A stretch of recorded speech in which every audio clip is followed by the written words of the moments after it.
Hello everyone. I invite you to continue the series of calm reflections on the book Nosso Lar by André Luiz, a spiritual story about life after death, responsibility, and the gradual maturation of consciousness through work. Chapter 41 is titled, Called to the Struggle. It is one of the most remarkable chapters in this part of the book. It does not describe the personal drama of a single soul or an individual case in the chambers of regeneration. Instead, it presents an event of much broader significance. It reveals the spiritual dimension of major historical events. More specifically, the spiritual repercussions of the outbreak of World War II. At the beginning of September 1939, the spiritual colony Nosso Lar experiences a profound disturbance. News of the war in Europe reaches the spiritual world as well.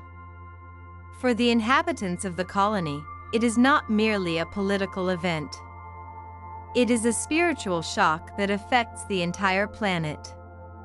War does not destroy only the material world. It also disrupts the psychological and spiritual balance of humanity. André Luiz observes how the residents of the colony begin speaking about the coming events with concern. Many understand that the war will bring enormous suffering, not only in the physical world, but also in the spiritual one. Every war releases powerful waves of hatred, fear, and despair. And these energies attract spirits of lower vibration. In a conversation with Celestio, André learns something very important. In the higher spiritual spheres, aggressive nations are not viewed as enemies. Rather, they are seen as misguided collectives. Nations that have become intoxicated with the influence of evil and have lost the ability to recognize good. For this reason, their actions bring suffering not only to others, but ultimately to themselves as well. Whoever begins a war introduces chaos into the Father's house. And every chaos will eventually demand restoration. André begins to understand that war also has a spiritual dimension. Aggressive nations become centers where destructive energies concentrate. In such places, spirits from lower regions gather and intensify hatred and violence. As a result, entire societies may become drawn into a spiral of brutality. People stop acting consciously. They begin to behave like automatons driven by hatred. At the same time, something very different happens in the spiritual world. Spiritual communities devoted to good begin mobilizing to help the earth.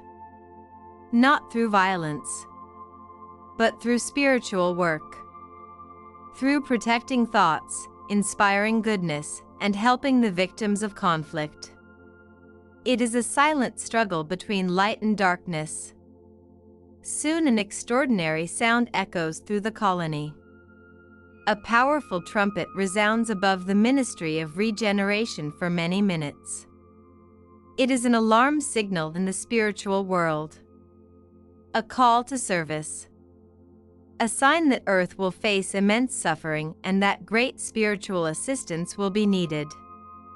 Narcissa explains to André that this is a call from the watching spirits. Spirits of very high spiritual rank.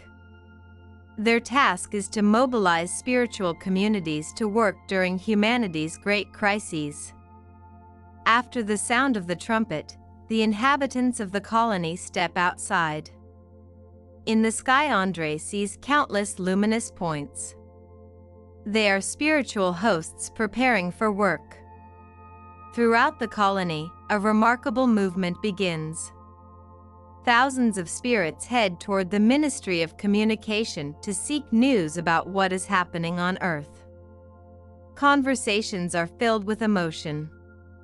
Some worry about the immense amount of work that will soon arrive. Others wonder how their duties will change. Still others try to remain calm and remind everyone that difficulties often bring new opportunities for growth. Eventually, the crowd becomes quiet. On one of the balconies appears Minister Espiritu. He announces that the governor of the colony will speak in a few moments. Soon his voice is heard through the loudspeakers. It is calm, firm, and full of authority. The governor calls upon all the inhabitants of the colony to remain peaceful. He explains that agitation builds nothing, and fear creates nothing good. The best response to crisis is faithful work at one's own post. Each person should fulfill their task with discipline and serenity. These words have a powerful effect. Within a short time, the tension fades. The colony returns to harmony. The residents understand that true spiritual struggle does not consist of chaos or emotional turmoil. It consists of quiet and dedicated service. Chapter 41 reminds us of several very important truths. That great historical events also have a spiritual dimension. That wars are not only political conflicts but also moral and psychological crises affecting entire nations. That hatred and violence attract destructive forces. But goodness and brotherhood attract spiritual help. And that in times of crisis, the most important thing is maintaining inner balance and fidelity to good. This is an extraordinary chapter. It shows that even in the darkest moments of human history, there are spiritual communities working for the good of the world. Often in silence, without recognition, yet with immense strength. And it leaves us with an important question. In moments of turmoil and uncertainty, are we able to keep peace in our hearts and remain faithful to good? In the next chapter, André Luiz will continue learning about the spiritual laws that guide life in the colony. The journey continues. See you soon.